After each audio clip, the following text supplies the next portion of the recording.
It's 1:02, and so in the interest of time and respect for all of our wonderful panelists, we'll get this rolling. My name is Andy Gillespie, and I am part of the First Steps Info Hub leadership team. And thank you all for being here today. I'm really excited for us to do this event. Of course, we always like to do these in person, but not right now. So virtual will have to do and be a wonderful alternative. And we found that the last time we did these, they were really helpful. So again, thank you all for being here. Thank you to the panelists as well. First, I'll talk a little bit about what we do and what we are. So First Steps, as you can see, is a network of organizations and individuals and that provide programs, services, opportunities regarding the young children, parents, and caregivers. And so we're really focused on early childhood education, increasing the knowledge and access to folks through our info hub, and then finding our shared values and messaging with agencies so we can speak a common voice. And then we are also looking to support and strengthen the early childhood development workforce through professional development, recognition, and compensation. So our First Steps group is split into 3 different kind of committees or separate other groups: the info hub, the common voice, and the workforce. And so that's a little bit about what we do. And then so moving on, I'm going to go ahead and introduce our panelists.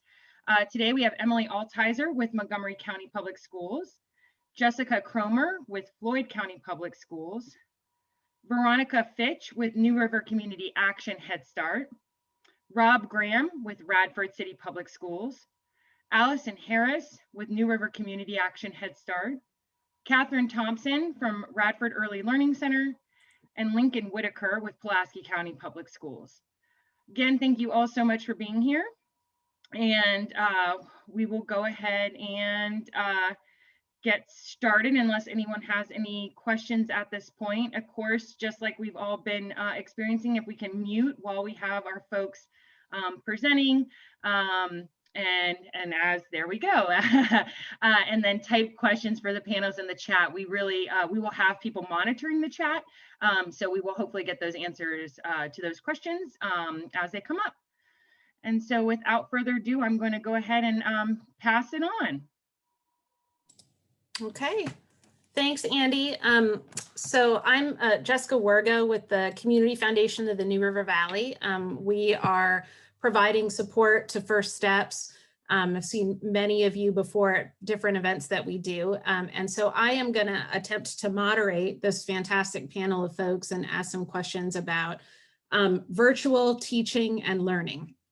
And I should start off by saying that it's exciting that we had so many panelists want to take part because there is so much uncertainty right now. And I know things seem to change rapidly and what's possible, what the needs are, and what we're all capable of doing.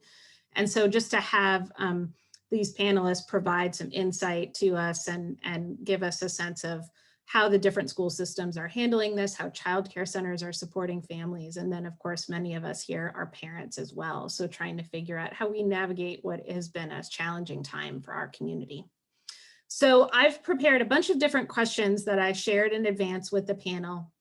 We're not going to have time for each panelist to answer each question, but I'm going to try to sort of direct different questions to different folks. But for those of you who are on our panel, if you want to chime in on something that I'm not asking specifically to you, absolutely go for it. You can unmute and chime in. You can raise your hand, whatever you'd like to do, because we want to make sure that we have some robust discussion. And then I'll pause a little bit later on and make sure that we're looking at the chat, but also give the opportunity for folks to ask their own questions that you may have during the time. So do, again, try to put some questions you may have into the chat, and then we'll wait and kind of ask those questions in a little bit after we get through some initial ones. All right, sound good, everybody? Okay, so we're going to go ahead and get started, and I've sort of split these into some different general topics, and this first topic sort of focuses on virtual teaching. So this actually is a question that I want everybody to give an answer to briefly, but to tell us right now what schedule your locality is on and your school system is currently following, and to what extent in particular are younger students, so this would be your pre-K through 5th grade, are engaged in remote learning, so we can get a sense of the scope of the students you're serving. So maybe Emily, we can start with you. Sure. With Montgomery County Schools right now, we have our students on a hybrid schedule. Basically, that means that our early childhood, our preschool students are attending half a day, Monday, Tuesday, Thursday, and Friday in person. The other half of the day, they are virtual at home. And on Wednesdays, they're virtual at home. And when I say that, they're in an asynchronous setting where we are sending remote lessons home to them, and they are completing those lessons at home. And on Monday, Tuesday, Thursday, and Friday, those are extension lessons, extending from what they've been learning, and so it's aligned to the curriculum. Wednesdays also, it's more of a review, so that they're not getting any new learning. So it's still an extension or an alignment to the curriculum, and they're getting a review of what they've learned throughout the week, or maybe even what they've learned the past couple weeks. They are getting some work in the remote setting from our Big Day Curriculum site. There's a family site where they can do some games, and they can read alouds, and that's all aligned to the curriculum as well. And the teachers are most of the time, sometimes they are recording themselves doing read aloud, so they get the read aloud from the teacher. Sometimes we're putting the books in a PowerPoint mode, and so the parents can read the book that's actually in a PowerPoint and turn the pages so that they have access to the books at home. And then sometimes it's a YouTube read aloud. So we have different modes that we're trying to get the read alouds to the students. We do have about 24 students that are all remote. And with those students, those were families that did not feel comfortable sending their children to school. So those children are at home all day long or with a caregiver, and any of the caregivers can do the remote lessons, and they are sent the remote lessons daily with a check-in, and they check in each day so we can account them for being attended. And so far, I mean, I'm going to say it's not perfect, but we are growing as we go. And I believe that students are getting, their basics and what they need right now. Great. Thanks, Emily. Thank you. Jessica, can you tell us a little bit about Floyd County? What does that look like? Yeah, our pre-K through 5th grade are ranging from, we have about 30% that are fully virtual, except for pre-K. We don't have a virtual pre-K option. All of those are in person. And so K3 is there every day, all day except Wednesday. And so Wednesday, they only have one virtual learning day, and it's virtual in the sense that the teachers prepare them and give them the materials they'll need for Wednesday and send them home on Tuesday. And then they're able to follow up on Thursday when they're back in the classroom. And then our 4th and 5th graders are part of our 50% option. So they're in class in person twice a week, and then at home 3 days a week for virtual learning. We're utilizing Canvas for the virtual Virginia lessons, and our teachers are supplementing that in those grade levels. And then for the virtual learning on our pre-K 3 side on those Wednesdays, a lot of our teachers, we just purchased a division subscription to Seesaw. So we're using that platform to push out some virtual assignments. So that's the extent of our modality right now. Great, thanks. Rob, how about Radford? What are you all doing? Well, first of all, Jessica, thanks for the invite. Appreciate being here. This important topic. We're very similar to Floyd. We are full force in preschool, which is a little bit unusual this year. We're doing a renovation and addition project in our primary school, and so all of our students are on our elementary school over at Bell Heath, with exception of our preschool. They're at Grove United Methodist Church in a blended program with Head Start, of course. And we have most of those students back, fortunately, with us, and I know Head Start's working on that too. For K through 5, we, I would say, are almost 85 to 90% fully going back in the hybrid schedule, Monday, Thursday, Tuesday, Friday, we may have 10 to 15% students in elementary that are virtual. We have all of our students that qualify for federal programs. They're coming 4 days a week, Monday, Tuesday, Thursday, Friday. Also the students that we deemed at risk, those students who are really struggling, not our title or SPED students, but the students who aren't title and SPED, who have, are struggling with reading and math, or have a D and an F from 3rd grade to 6th grade or back also. So we have we're averaging about 17 to 18 students in elementary school right now, and we usually have about 20, which is good news. We are hoping that will continue. Our virtual platform, I think, is very strong. It's a combination of Google, Canvas, and Seesaw as well.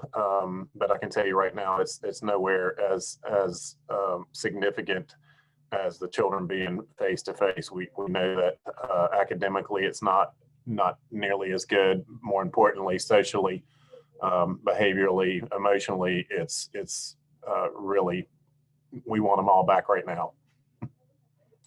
Absolutely. Yeah. And we're definitely have some questions around all of those, the other consequences of virtual learning beyond just the ability to access information, but the quality of it as well. Lincoln, tell us a little bit about Pulaski County Schools. Okay, sure. So we had 2 models going for, well, up until this week. We had a full virtual, that's still going, and then we had face-to-face.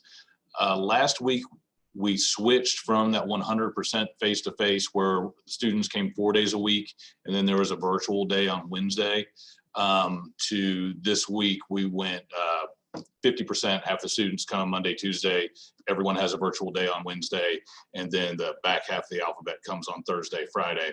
So we'll be continuing at that for the rest of this week, and then we'll be going 100% virtual for a little while right before Thanksgiving and right after Thanksgiving. With our virtual days, there very much is a schedule for the kids. In K-5, where they, 10 o'clock in the morning, they start with reading, move to math, lunch, social studies, science. We are using Canvas mixed in with the Google products that we have been using in the past. So it's really a combination of Canvas, Virtual Virginia, and Google is what we're using. Great, that's helpful.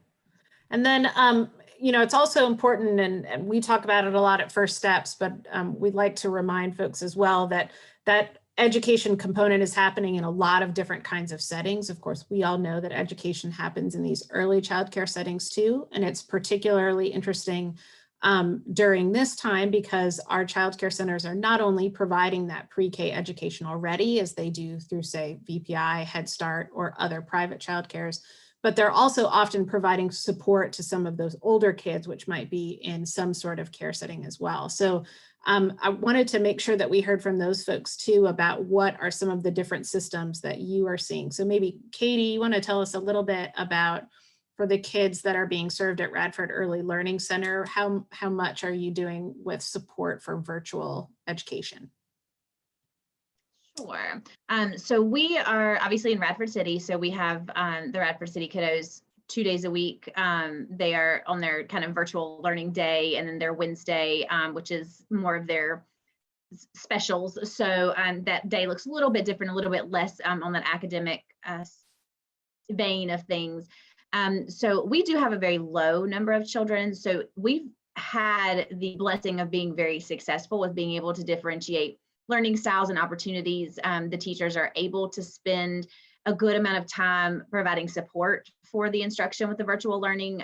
We also have a very young group. So I think our oldest child that comes on a regular basis to do virtual learning with us is 2nd grade. So we have a pretty nice little clumping with kindergarten, 1st and 2nd. So our teachers have really had a somewhat easy time in the sense that they're not trying to span that K-5 range with students. So far, they've really had a pleasant experience with it. Most of our families have been pretty engaged. So they're giving the teachers some direction on what would they like them to work on today, what can be done at home. So we've had really good communication with families. And that's the big piece that's allowed us to maintain the schedule so well. We were not providing transportation until this week. So we actually have just enrolled a couple more students for after school care because we are able to provide transportation for students now, which has added a little bit of another angle to this because we have students who are here for the full day because it's one of their virtual learning days. And then we have kiddos coming in before and after school that have been there for the school day. So that's required a little bit more flexibility from our staff to be prepared to kind of really have that virtual learning piece done by the end of the school day so that they can then all transition into more free play, more of that after school need. So we're just kind of managing that schedule to meet the needs of our children. You know, I've worked in Montgomery County as well during this in a childcare setting.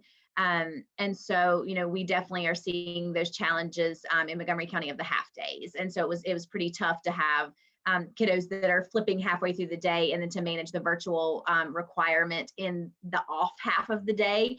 And because some of the children had K through 5. So some of the children had lots of virtual learning or homework to do during their off half of the day. Some had nothing. Some had live class and some had nothing. So, you know, I think that childcare centers in general have just really had to embrace flexibility to meet the differing schedules. And I know that there are sites in Blacksburg that are serving both Montgomery County. They may even have kids that roll over into the Giles County line. Christiansburg had kids from Floyd as well as Montgomery County. So there's a little bit of a mix over for some of the childcare locations that they're going to be managing multiple schedules with their day. But here at Radford, we've really been pretty lucky that we have a consolidated group and they're on a pretty decent set schedule at this point that they understand what they're working on and where to go and motivated. But that parent component made a big difference too. Yeah, thanks, Katie. And Veronica, do you want to talk a little bit about Head Start and what is that looking like during COVID? Sure. So our classrooms that are within the school system, they really are following what Jessica, Rob, and Emily talked about. So those students really follow that system. The children who are at our Head Start buildings are following one of two models. The in-person model is they come to school 2 full days a week, and then there's some supplemental learning that is sent home through the teachers for those children. And then we have probably 30 to 40 children who are distance learners. So they're always, you know, they're at home learning all the time. And teachers talked with parents to set up the level of support that they felt. It's not just we send the activities and they do them, but it was really, we felt like for Head Start children, we wanted to make sure that there were enough materials available that, you know, parents were really trying to maximize activities that they were already doing within their day. Like, you know, most of them already read before bedtime. So how can we capitalize on maybe more the interactions piece and making those a little more, I guess, vital and having a bigger role in the learning for that child. So as we set up, we worked with the parents to set up a daily routine that's really individualized for their needs. They have what's called Learning Together materials, and those Learning Together materials are right from our curriculum. They come with little cards that really explain to the parents how to present this to their child. And then they're also given Learning on My Own materials, which in, you know, childcare world that's their playtime, but there's activities that really can be, they've probably used during the Learning Together, but now we get to fully experience them over and over and over again as we're using them. We encourage 30 to 60 minutes outside time, reading together, you know, 15 to 30 minutes a day, maybe more depending upon the child. And then we have an app with our Ignite software. So that's really, as far as the virtual platform, that's available to all parents, but it's not critical to the actual learning piece. It's just kind of a bonus for us because we knew a lot of our parents, if they have a computer in the house, that computer might be used for multiple people, multiple purposes. And, you know, our philosophy has always been screen time kept to an hour, and we really didn't want kids sitting in front of computers. So we're really looking at hands-on activities. Great, that's helpful. So it seems like there's definitely quite a few similarities in some of the platforms and schedules that you're using, but also some pretty significant differences.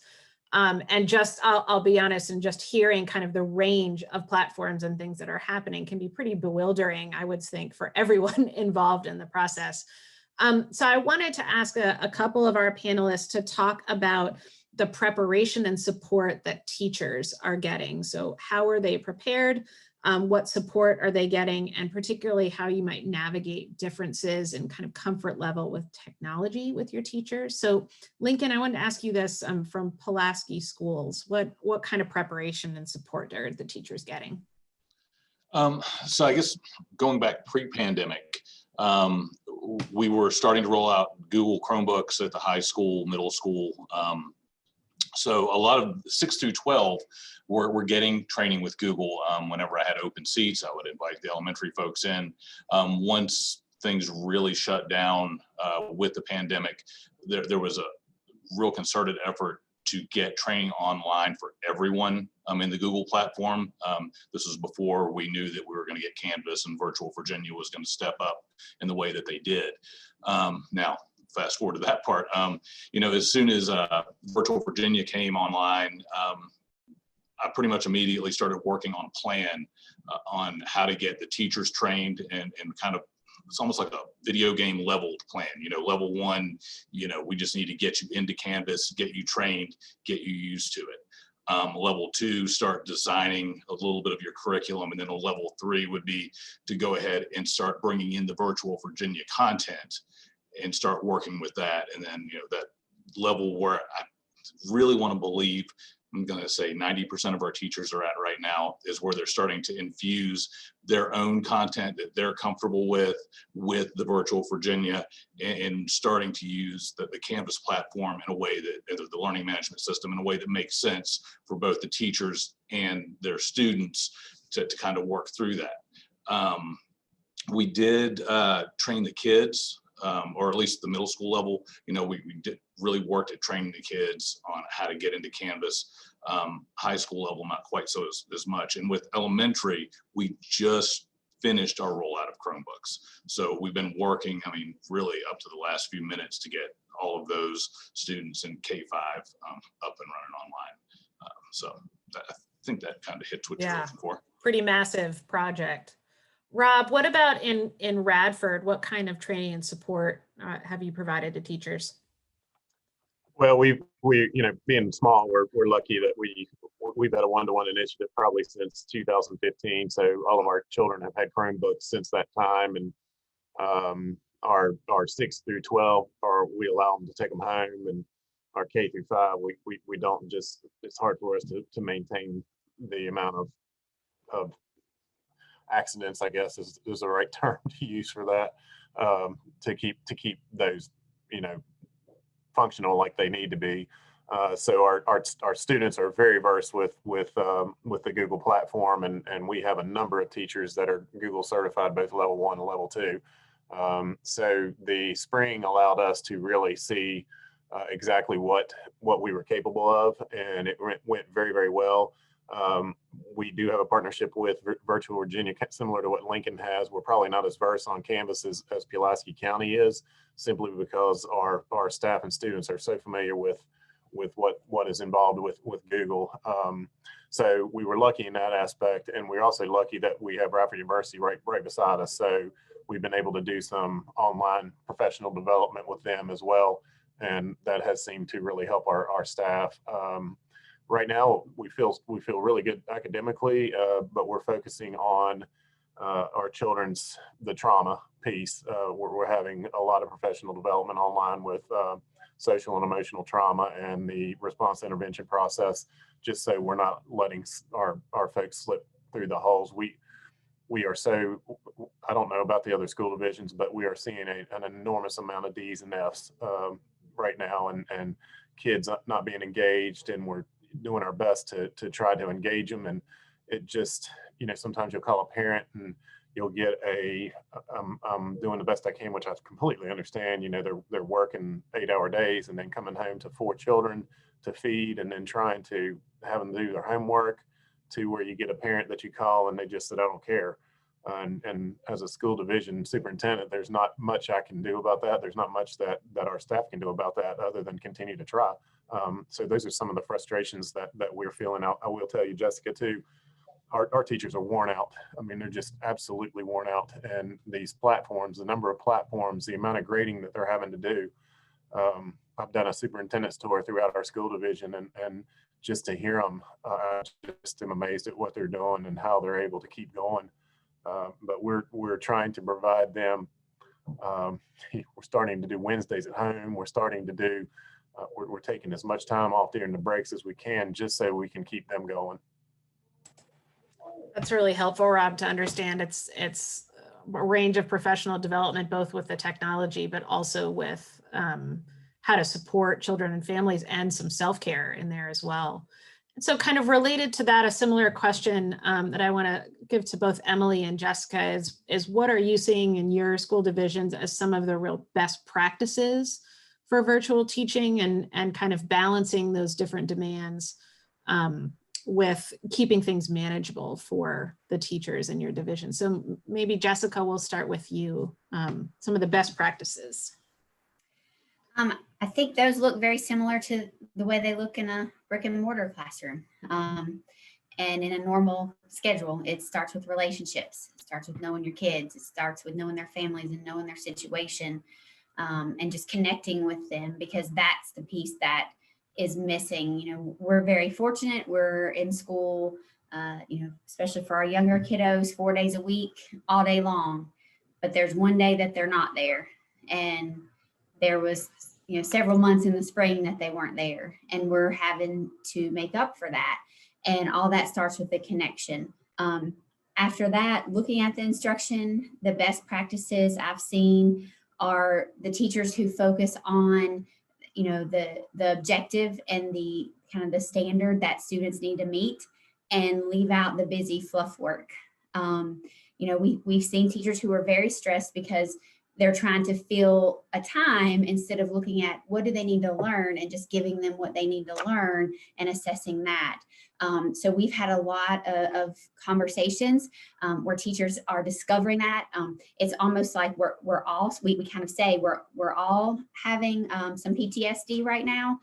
Our brains are not, our lids are flipped right now because we're in a different environment. We're all starting over, it seems.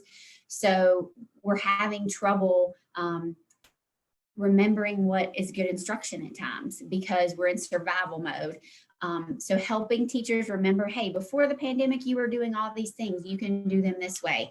But the two biggest successes that we've seen are teachers who are focused on relationships and building that community, and the teachers who are focusing on the learning objective. What is it we need them to learn, and what can I design to help them learn that, whether it's in person or virtual, and leave out, this extra coloring sheet and this extra alphabetizing sheet. That's really helpful. I can tell you as a parent of a youngster, leaving out that extra is definitely helpful. Emily. Well, things just take longer virtually too. Things Exactly. take way longer. Yes. So our advice is always cut it in half and then cut it in half again. Because it's going to take forever. Exactly. That's really helpful, and kind of I think it's helpful for parents to hear those things too, and to understand, it's not going to go as quickly or as easily as you might think. Emily, what is it like in Montgomery County schools as far as best practices you've seen? Similar to what Jessica just explained, the biggest area we want our teachers to focus in to really make this flow better, and what we're seeing as a best practice is clarity. Make sure that what you are giving your parents and your children at home is clear. We want to make sure that they don't have to figure out what it is the teacher is asking them to do. It should be clear, and they should be able to understand it and be able to do the work. And like Jessica said, remote lesson planning is triple the time as lesson planning for being in person. So if you can kind of think about that, make things simple, make things clear, then you kind of can help with that situation. In talking about pre-K in general, we are really trying to make sure that the lesson that we send home is something that's doable. We want to make sure that what we send home, the parents already have materials and resources in the home or adapt with something in the home that's similar so that they can do those hands-on activities. We really do not want worksheets. We really do not want coloring sheets. We don't want them on a computer, like Ronnie was saying with Head Start. We do not want them staring at a computer. We want them doing hands-on activities. And so we did send home a backpack toolkit that has a lot of the resources that they would need, such as construction paper, glue sticks, whiteboards, magnetic letters, attribute shapes, Unifix cubes, just about anything you could think of that they would need for those hands-on activities. We send it home. For counters, we're asking them to get pennies, get cotton balls, get whatever you have, get toothpicks, you know, anything that you have that you can use for counting. We put the suggestions out there because we don't want them to be digging for things or thinking they can't do something because they don't have the right resources at home. We've also been supporting our teachers by helping them with the alignment of remote instruction. So if there's something remotely we want them to send home, there's a Google folder that they can go to that has lessons for that week that they can pick from that aligns with the lessons they should be doing in person that week. So we know that our teachers are exhausted. We know that they're tired, like Rob said. They are about to fall over, and we are trying to support them the best that we can with helping them with their lesson planning, helping them with the materials, and making sure that the students have them at home, and really helping them to understand that clarity and being clear with the families are going to be the best segue to good instruction in the home. One other thing that we have been striving is that strive to get your families just to talk. The quality interaction sometimes far outweighs doing a lesson on a worksheet or a lesson that's, you know, about, let's say, leaves on the grass. Go outside. Let's look at the leaves. Let's talk about the leaves. Let's ask some higher level deep questions. So we've been putting some guidance out there for families on how do you have that quality interaction? How do you have those conversations where you have those back and forth exchanges and that lead up to higher level thinking? So we've been putting some of that guidance out there for our teachers as well. That's really helpful. And that kind of leads into my next question, which is understanding a little bit more about the feedback that you are getting from parents. What challenges are you seeing and what challenges are you hearing about? And to what extent are you able to address them? So maybe I'll actually start here with Allison from Head Start. If you want to talk to us a little bit about what you're hearing from parents of your students.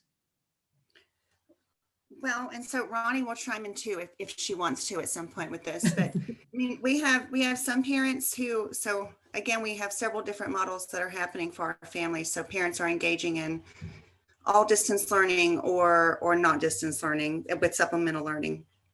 And so some of our families are super excited about it. One of the most gratifying things that has been to me is we have closed Facebook groups for our classrooms where the teachers are interacting with families through Facebook, but they're also getting interactions back from families. And so there are these wonderful videos that are coming back from the distance learners' families where the parent is interviewing the child about whatever project they've been working on. And you can hear the pride in both the mom and or grandparents' voices and the child. And that's been wonderful to see how engaged some of the families have been with that. Technology can be an issue for our families, and we can't give everyone hotspots. A lot of our children have access only to a phone, maybe to a tablet, as opposed to a laptop or a computer system. So they are able to access that Ignite software to use at the home. and most of our families are able to navigate that pretty well. One of the things that we are able to offer that I think helps parents, or that we want to help parents, is we try to individualize some of the instruction. I'm very gratified to hear people talking about trauma-informed practice.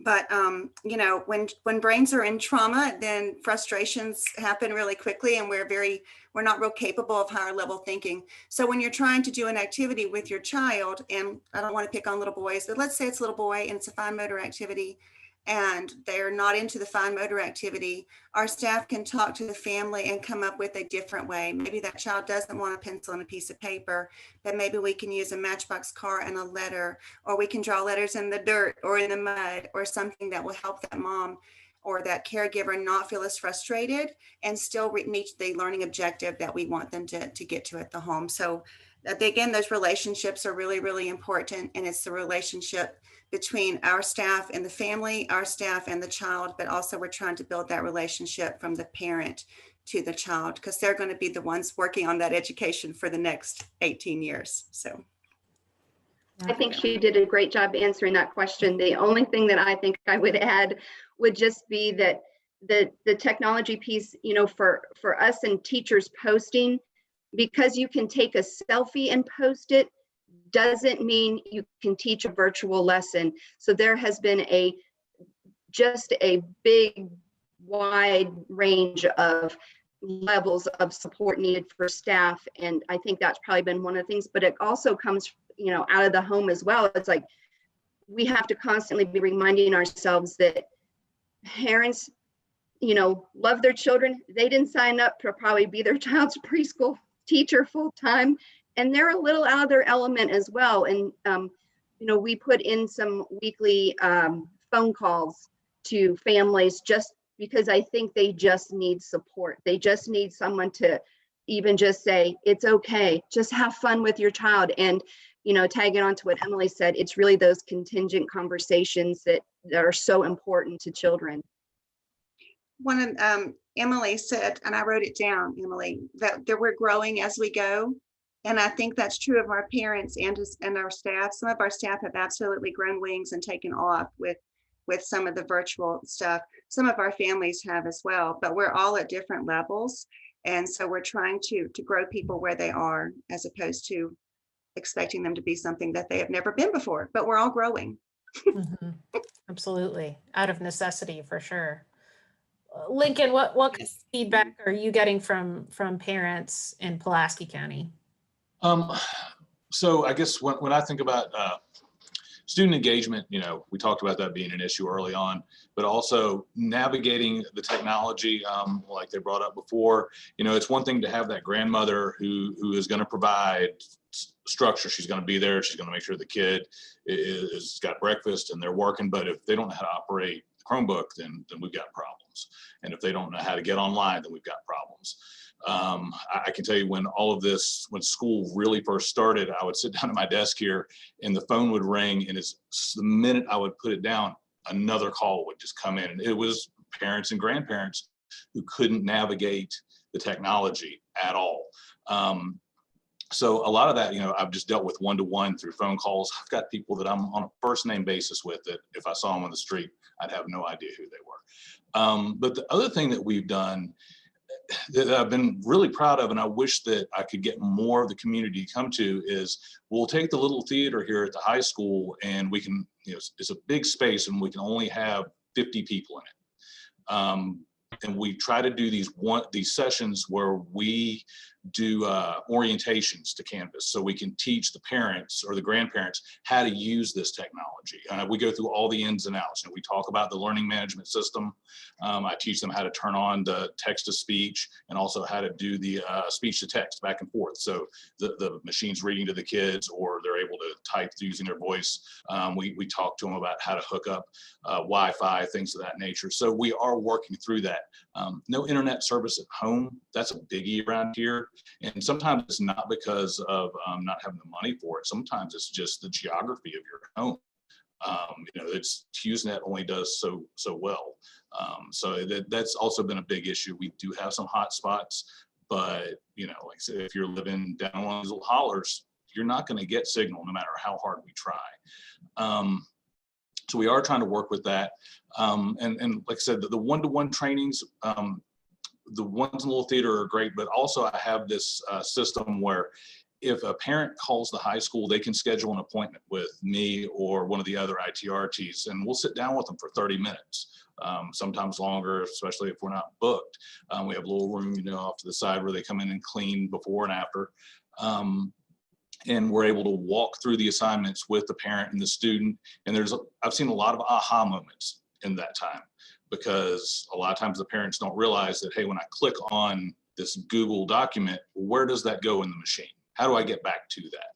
And you're able to walk them through these simple things, and all of a sudden it's almost like the clouds kind of disappear, and okay, I can do this. I even got a message on Facebook that I didn't realize I'd gotten from a parent who said, how grateful they were for having that opportunity. They were going to give up on virtual altogether, but after coming to a couple of those, they felt like they could do it. So that's sort of the challenges in the way we're trying to work with them at this point. I wish we could do more. Like I said, I wish we could get more people to some of these events that we do, but it's, I understand that too. It's hard. It's very limited. Absolutely. Yeah. Rob, what about you? I mean, you already talked a little bit about some parents being more engaged and some not caring. So kind of what are you hearing from parents as far as challenges? Everything that's been mentioned thus far, and more. I think,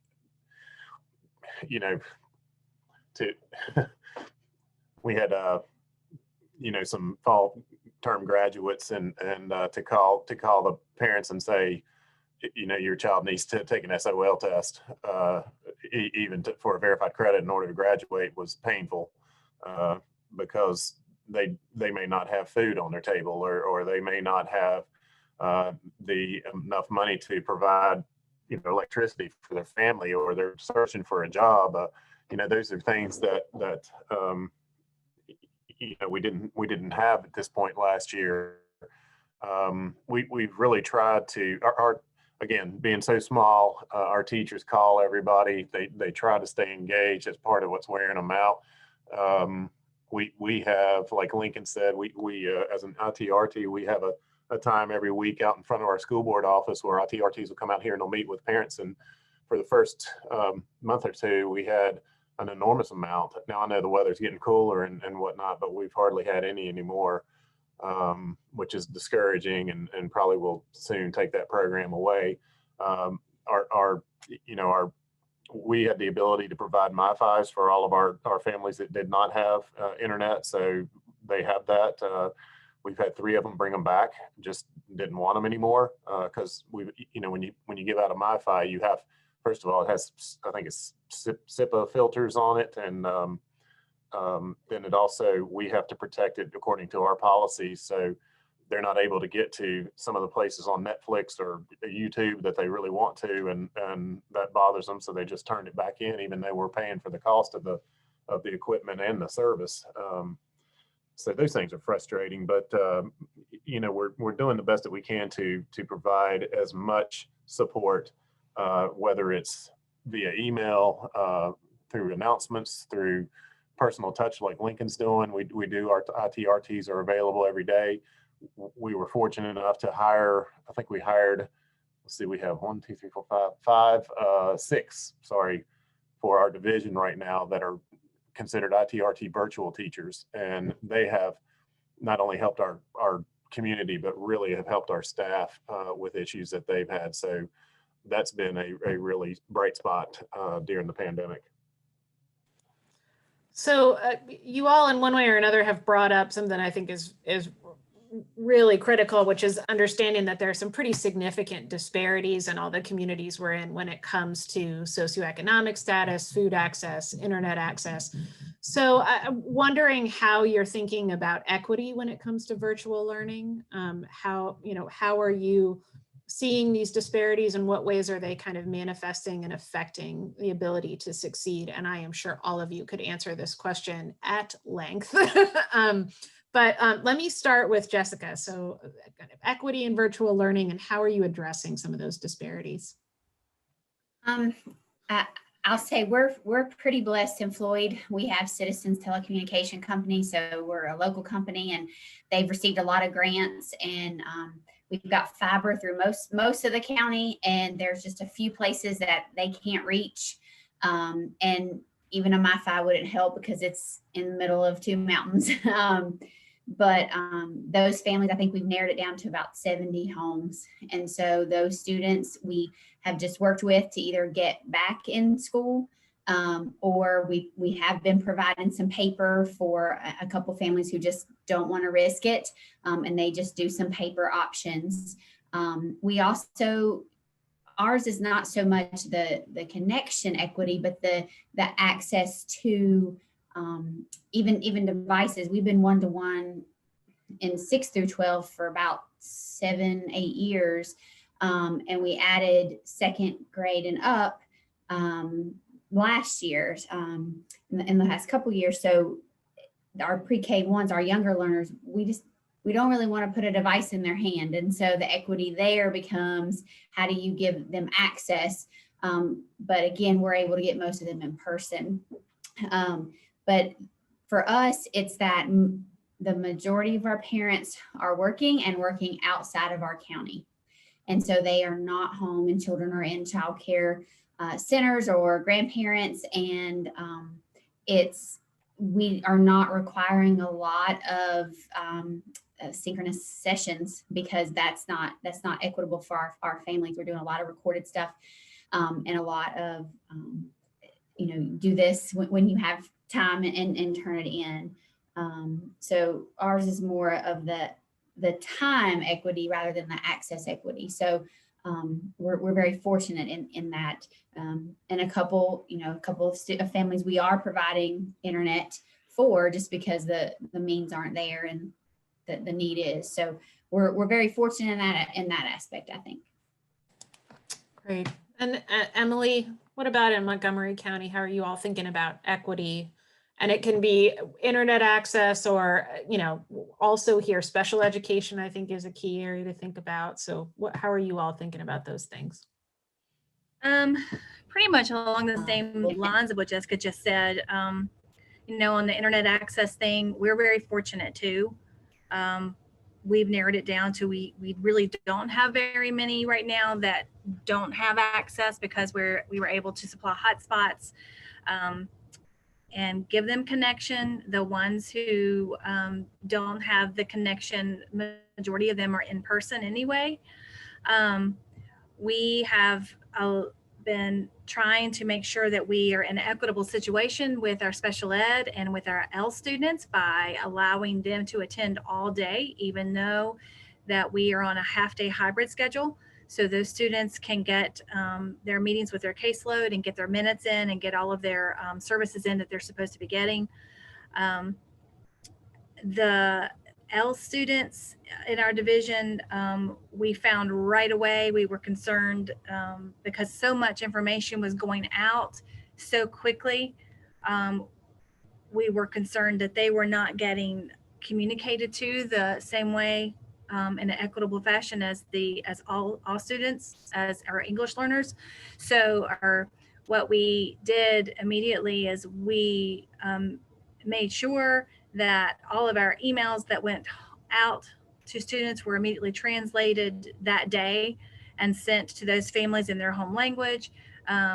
We have upped our partnership with a company called Albion, allowing those schools that are having meetings with these families, and also some of these families are remote students. So some of these moms that are home and they don't speak any English, we have a third-party Albion translator, interpreter that's right there that can help the parent understand what it is the child should be doing. We also have been utilizing a free program called Talking Points that right now we're just kind of trying it out to see how it goes, but it's a text app, and it's actually unbelievable. We really love it. It can translate any text in just about any language. So we almost don't even have an equity problem there anymore. I mean, it's resolved just by some of these items that we've put in place. And of course, we're doing what all the divisions are doing with meals. We're making sure that our families who don't have access to food, they're getting their meals. We're feeding all of our students. They're taking meals home. All of our students are taking meals home. If they're not attending in person, then there's drop-off sites for the food as well. So, and then back to, I think maybe it was, I think Jessica also was talking about time. Our families who are working, we are being extremely flexible with the fact that, you don't have to do this work right this minute during the working school hours. You can work it out within your schedule to get the work completed, and allowing them flexibility for getting assignments turned in and that kind of thing has made a world of difference as well. It's helpful. And, Ronnie and Allison, obviously your particular population you're serving are folks that are having to navigate a lot of disparities. So what are you seeing there? How are you thinking about equity with your population? So one of the things that, probably sets us up a little more for success is that we are a whole family focused program, so that we do have some family health advocates who can reach out and work with some families on, accessing resources for housing and food and, whatever else that they might need. The relationships with our staff have with parents are just so vital to the success of that happening and for the success of their child's education, that we really work really hard at those relationships. And I think probably both Jessica and Emily said it as well, is that we are really trying to individualize a lot for whatever the family's situation might be and how much time they can put in.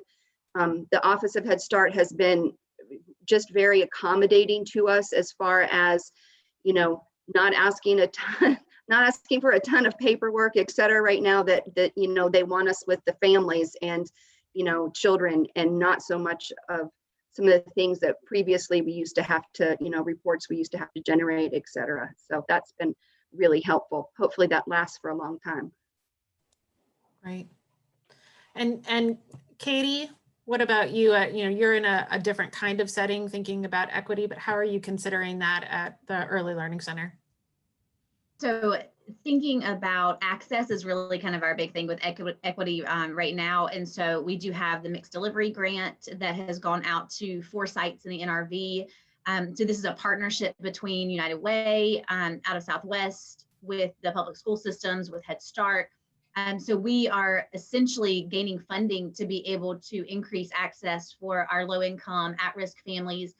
We were able to introduce some local, which you could always introduce local criteria to an extent, but we were able to utilize COVID as a local reasoning to receive this grant, which gave us a somewhat generic in for some families that may sit on that cusp financially, that may make just a little too much to typically qualify, but they've seen a significant impact in their household due to COVID. So I think this has really helped to address some of the equity issues with access to high quality childcare. And we also have, I think, still have some spaces available in several of the sites. So those of you that are on the call, if you have families with 3-year-olds that are seeking care, or families with 3-year-olds that are utilizing Head Start or VPI, that it's not a full enough day for them. So that's something that we've often seen with families that are referred to Head Start or VPI that may need that later care in the day or something earlier in the morning.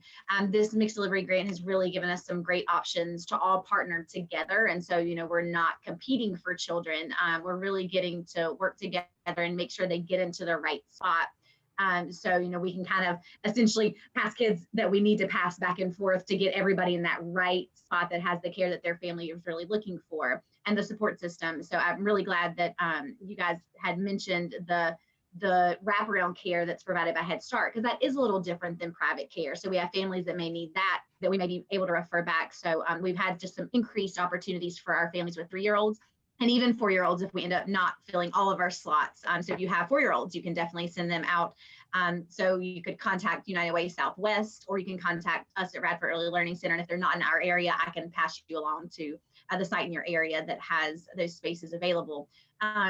So that's really helped to address some of the equity and access issues that we have for some of our families. Especially, we've even seen a couple of families come to us that they have a school-age child. They're staying home with the school-age child, but with their learning needs, they don't have the capacity to really give their 3-year-old the attention that they were before. So we even have a couple of stay-at-home moms who are now having to kind of reevaluate, what does that mean in light of COVID and at-home learning and virtual learning requirements for their other children. And one other quick thing on equity, for looking at it from the early childhood perspective, is I can say that there's definitely a difference in the experience between different centers. And so we definitely see the centers that have been partnering with their school systems more closely and know the schedule and kind of know the expectations.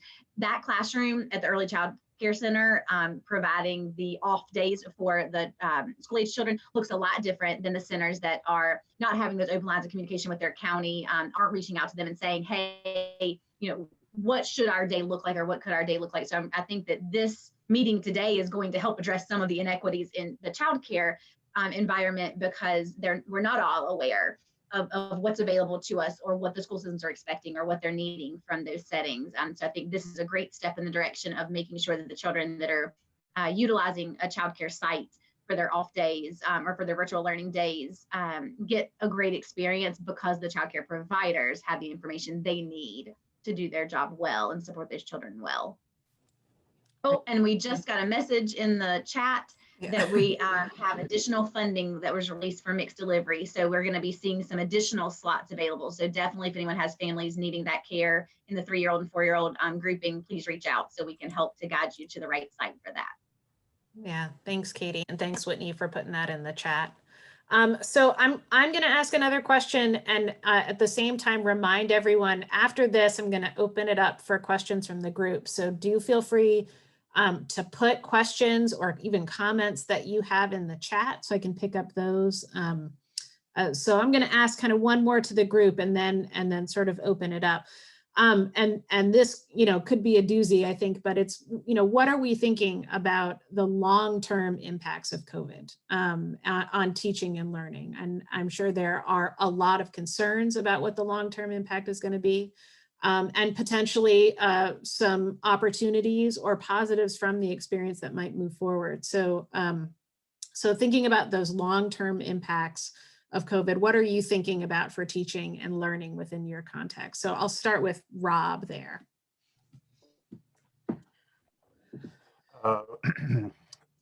So I'll tell you this first, because in March, when we were freaking out about what to do once schools were shut down and trying to figure out what to do in the next school year, I guess one of our kindergarten teachers saw the stress on my face, and she's like, "What are you worried about?" And I said, "We're just going to be so far behind." She said, "Behind who?" So, I think we have to remember that we're not the only folks that are going through this, that everybody in the country is going through this. But I think I don't think that, and this is my own perspective here, I don't think that academically I'm concerned as much. I think that we have wonderful teachers within Southwest Virginia who care deeply about our children, and they will catch them up as best they can once and I think they're doing the best they can I think we're maintaining, with the exception of a few, that we're just not engaging. And I can't seem to place the blame on our teachers for that. I know there's extenuating circumstances for some families, but when I hear a parent tell me that they're going to go ask their child if they want to go back to school, that drives me nuts, because I would never let my children have that type of I guess, autonomy to do that. But what I'm concerned about more than anything is the social emotional effects that this is having on our children, and on our teachers too. I know our teachers are adults, so I think that they will get through this. Me as a superintendent, I find myself needing to talk to people a lot. Even, this is helpful. Being on a panel like this is very helpful to talk to you all and hear what you all are doing and listen to the ideas and things of that nature. But I'd rather be in person with you. So that's my concern more than anything, is the social and emotional well-being, and how we ever going to be able to, Maslow's hierarchy always says that a child has to feel safe. They have to be emotionally intact. They have to have shelter and food and clothing and all those things before they learn. A lot of our children don't have that right now, and that worries me. And it worries me how it's going to impact them in 5 years. We don't know. How is this going to impact our teachers who are absolutely killing themselves in 5 years because they're worn out? So, I think the New River Valley, the Southwest Virginia do an extraordinary job of being there for each other. And like this call right here, I think we all have each other's back, and we would do everything for each other to make sure that we're doing right by our children. But it does worry me what the impact is going to have on their social emotional well-being in the next year or two. Absolutely, Rob. Lincoln, what about you? What are some of your thoughts about the long-term impact of COVID? Sorry about that. One of the long-term impacts that I've been thinking more about is these veteran teachers who are going to leave. This is going to be their last dance this year, because they maybe health-wise can't do it, and I think there'll be a little bit of a vacuum, a little bit of a gap in there that'll need to be filled. And also, what's this going to do to teacher or people who would potentially become teachers?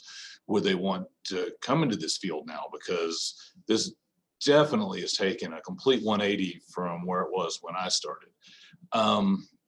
I pay a lot more attention, not that I didn't pay attention before, to my own personal children's behavior, but I'm watching my kids a whole lot, because I feel like that they're depressed. And I see this with other kids too, just kind of this, I don't know, they all seem kind of down. And I do wonder what that's going to happen in the long haul. Now, on a positive side of this, with this infusion of money, our county went from starting to roll out a Chromebook initiative to being fully one-to-one. So there are a few, I guess, shining spots in this where we are getting some funding that we wouldn't have gotten before, and we're able to do some things that, when we come out on the other side of this, are going to be helpful for us in the long run.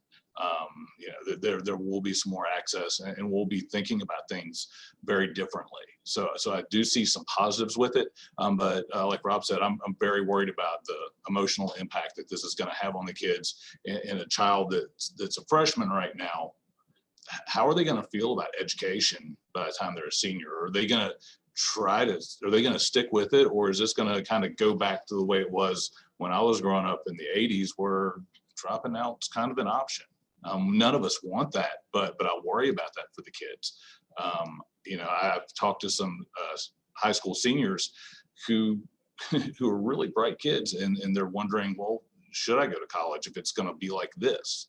And so that part really concerns me. But like I said, I do think that there's some bright spots to it, but we do have to focus in on the emotional piece, and getting these kids shored back up to where they were pre-pandemic. Thanks, Lincoln. Jessica, what about you? What are some of your concerns or opportunities long-term? I think that opportunities word is really where we're at here in Floyd.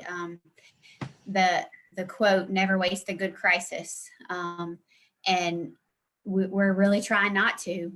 We are very concerned about social emotional learning, but the silver lining there is now so are our teachers.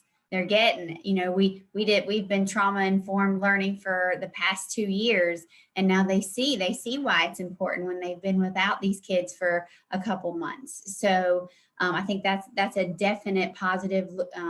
Looking forward is they're starting to live and understand the importance of relationships first, and that, before all. I think, although it's been a huge learning curve for some, we have brought our level of instructional technology knowledge and use up exponentially, since July. So our teachers are feeling more confident in, it has been a lot, but they now have skills that they didn't have 8 months ago, and they wouldn't have had 8 months from that point if it wasn't for the pandemic. We've recognized and appreciated the amount of time it is taking by giving them that Wednesday. And, we were thinking about adding some half-day Wednesdays in the calendar for next year anyway, but, let's take advantage of this crisis. And does that need to stay? Do teachers we know they spend so much time outside of school preparing. Should we build that into the calendar? So that's something that we're optimistic about. I think looking at the methods of teaching, is a blended self-paced hybrid model, does it have a role in education? Pre-pandemic, our schools, even though they had laptops, looked a whole lot like schools 100 years ago. So is this that change that we needed? Overall, though, I think what we've really found is that it's not just the school's responsibility. I think the spotlight has been on the importance of the community and how it takes all of us to educate children. And so I think moving forward, we have parents more involved in their children's education than they ever have been. And it may have taken the fact that they couldn't get into Canvas and they needed to call the school 3 times and have somebody walk them through that. Our teacher-parent communication logs are longer than they ever have been because teachers are checking in with families and kids and seeing where they are. So those are definite positives from this experience, this pandemic, that we want to, carry on with us as we move post-pandemic, since that's now a term I guess we're going to be using hopefully one day. That's great. And helpful to reflect on those positives as well as, it's so easy to be able to focus on what has been so challenging. And I'm going to remind you once again, folks, if you have questions, to put them in the chat as I go to the others. So Emily, what about you? Long-term concerns or opportunities with COVID? We as well are concerned with behavior and mental health, and long term, what we may see in the future. I guess with that being said, we are really trying to do more with social emotional learning assessments and using those assessments to help strengthen what we need to be doing with our children and with our families with social and emotional learning. We are strengthening our partnerships with the National Counseling Group to make sure that we're ensuring TDT services for those students who qualify and get some help not only at school, but also at home. We as well have noticed that it's not just a social emotional issue with our students. We also are concerned about mental health with our teachers and our staff as well. So we are encouraging our teachers to take mental health days. We are not only are we encouraging it, but we're also saying that it's not a bad thing. It's not wrong. It may have years ago been looked at as a bad thing to do, to take a sick day for mental health. But I think we were not looking at it the way that we needed to be looking at it, because right now our teachers need some time, some downtime. They need some time to escape for a little bit. And our holidays that we're going to give them, hopefully we'll give them that, but we want to make sure that they know that they can actually use some of their sick time if they need it to take a mental health day. We also have used this as an opportunity to really see what we can do with technology. And like Jessica said, we were not where we were 8 months ago as where we are now with technology. What our students are doing, what our teachers are doing, it's amazing, not only what they've learned in such a short amount of time, but also here in Montgomery County, we were able to take our IT department and start providing some technology professional developments back in the summer. They were calling them Tech Tuesdays, and every Tuesday they could sign up for just about anything they wanted. I mean, technology, professional development on Flipgrid, on Google Classrooms, on how to emphasize lessons in Google Meet. how to utilize, you know, Jamboards or any of those technological pieces. They became so popular that they had to stop calling them Tech Tuesdays because they had so many people interested in wanting to learn and do this professional developments that they had to start offering them almost every day. So, and they also started offering them at night.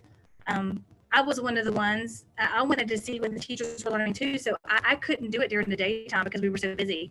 So I could then, you know, take up some of these offerings at night as well. So we have used it as an opportunity to grow, even though I say it's not a good way to grow, but we've used it as an opportunity to grow.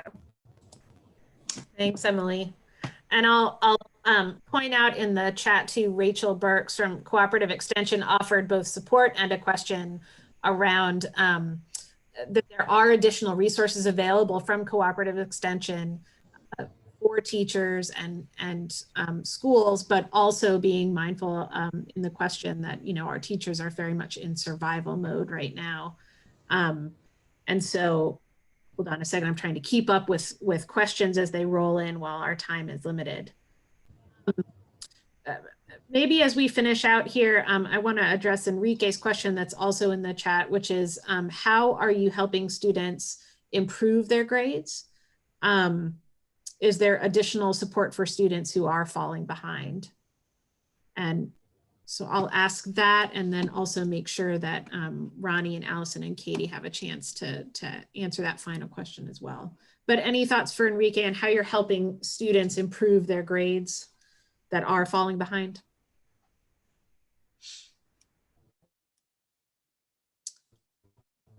They are seeing a decrease in grades. We're seeing a lot more D's and F's. I can't remember the percentage that was stated the other day, but it's unreal. What we're doing is we're trying to communicate to families more. A lot of it has to do with submission, not necessarily not participating, but just not submitting those assignments, and so they're getting zeros. So we're trying to work with flexibility and timing and giving students more time to turn their grades in, offering those Wednesdays up for support and help for what they don't understand. And teachers are, again, like I said, this is the reason why our teachers are so exhausted, because they are trying to contact families where they're seeing this happen and trying to help the families with this, find a solution on what they can do to help the student understand how to. Some of it is lack of just not wanting to. I'll be honest, and they don't have the accountability piece there anymore. But some of it is just that they have, you know, they're just not doing something correctly when they're turning the grades in. They think they've turned the assignment in and they have. The teacher says it's not there, but they did it. And so we're trying to work out the kinks there with those situations. Mm-hmm. Absolutely.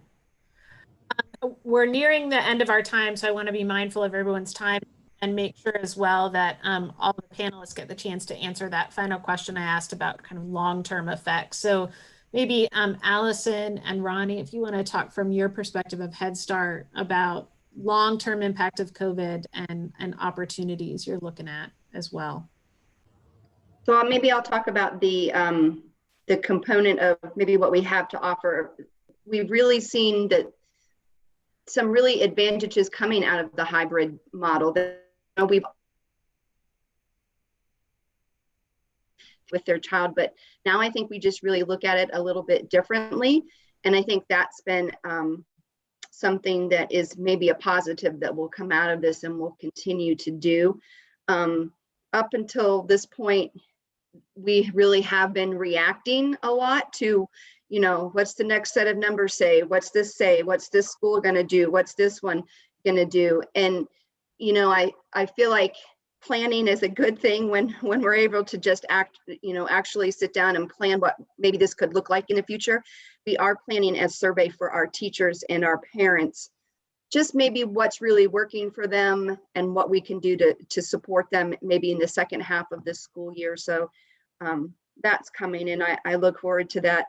One of my colleagues reminded me that that it's been really important for our teachers the last probably 2 weeks to, in their minds, think this is not a normal startup of a year. What we think right now is November is not November for the students.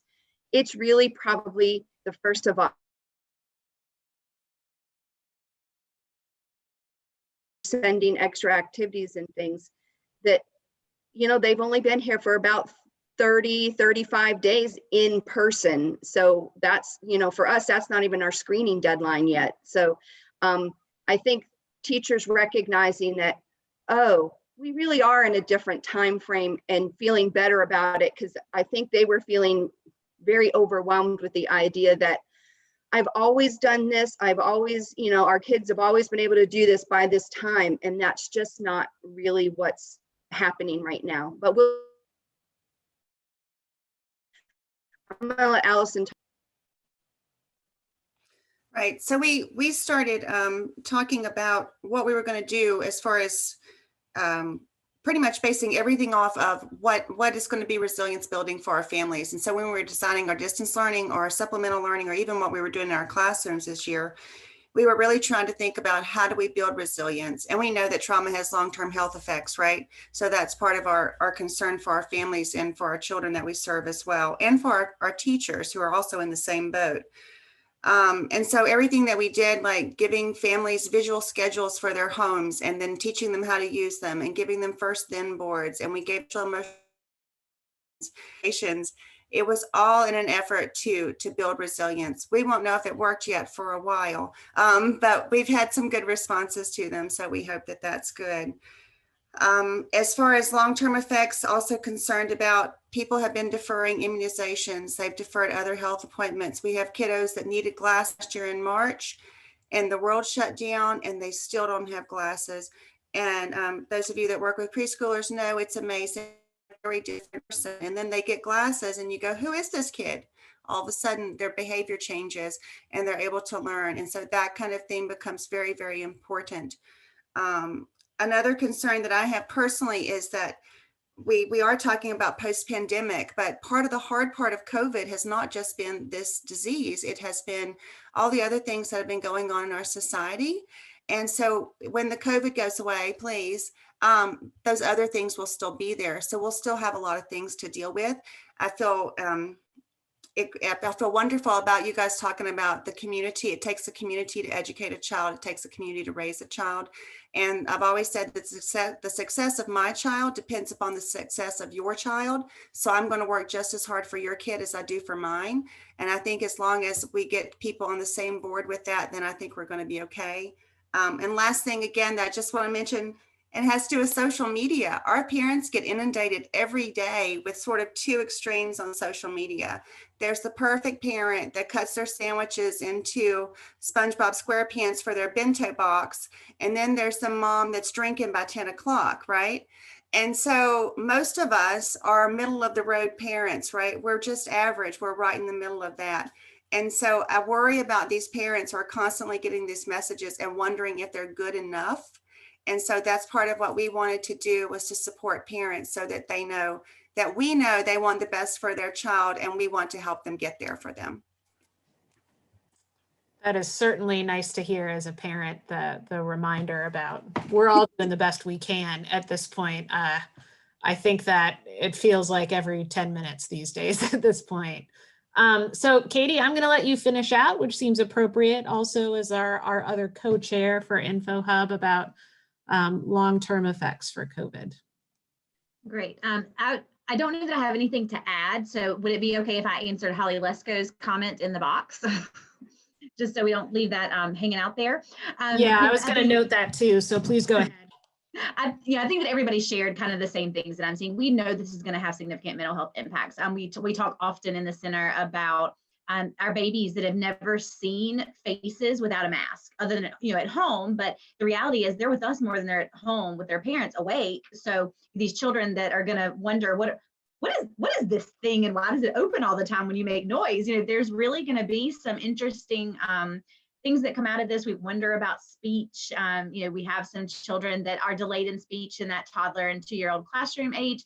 And, we have to wonder how much of it has to do with the fact that they're not seeing mouths very much. And, we're definitely thinking about the long-term effects for these young children when it comes to development, because this is different.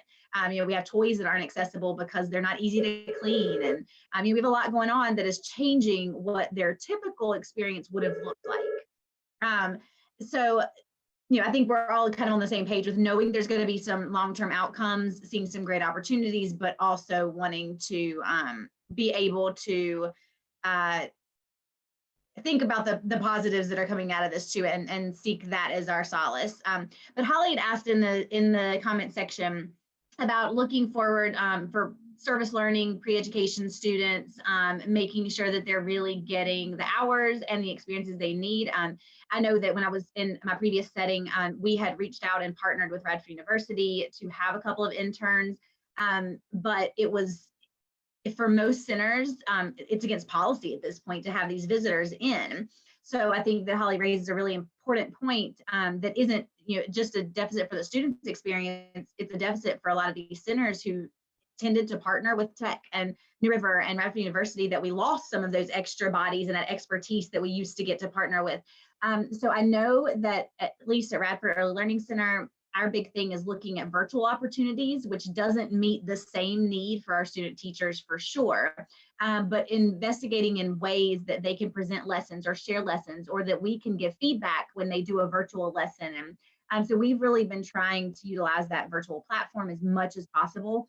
But that being said, I think that this is a great group to discuss a little bit, and I don't necessarily mean the group today, but I think first steps in the group that we're growing out of this, to just give some advocacy behind, how do we take the measures to make sure that our students are safe, but can also still get the experiences they need. I will say that the 2 interns that we had full-time, they had taken a written oath basically about their plans when they were not in the classroom. So, they had agreed, they didn't travel, they didn't go to parties, they really had some pretty strict guidelines around their behavior outside of their professional setting, which then allowed me to feel okay with having them come into the center. And we were able to kind of make that exception to our typical policy because we had those stipulations set in place. So I think it's going to have to look like for next semester, we really need to be partnering. We need to be thinking about how do we set these students at the college level up in a way that they can be welcomed into these other settings. We have policies in place for a reason,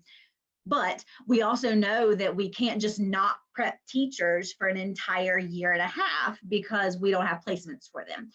So I do think we really need to be talking about now, how do we make sure that our students are, our college students are taking the steps they need to make that they can then be welcomed in as essentially an exception to a policy, to have them get their opportunities to have hours and be in the classrooms.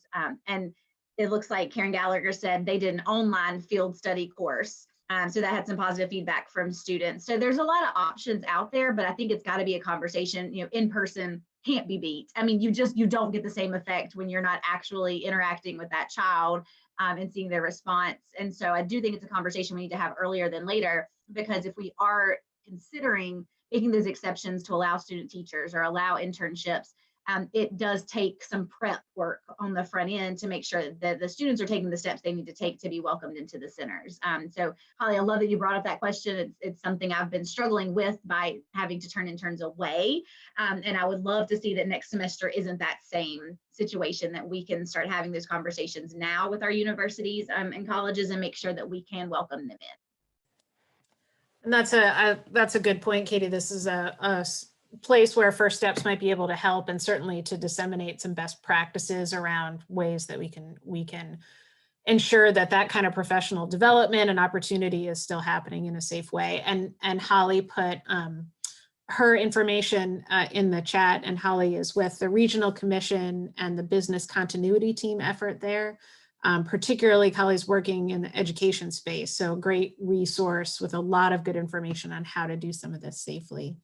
So I know we could talk about this topic probably for days at this point, but we do have to to finish up here, so I just want to take the opportunity to thank all of our panelists for taking time out of your day to share your insights and experiences. I know that you don't have much time in your days, so your willingness to share that with us is much appreciated. And thanks as well to all of the First Steps folks who are involved in helping plan these sessions. So we have recorded this, we'll post this to the First Steps webpage, and just continue to keep your eye out for additional information from First Steps on other opportunities, meet yourself sessions, and things we can do to support one another during and after COVID. Have a wonderful week, everybody, and a happy Thanksgiving. Bye all.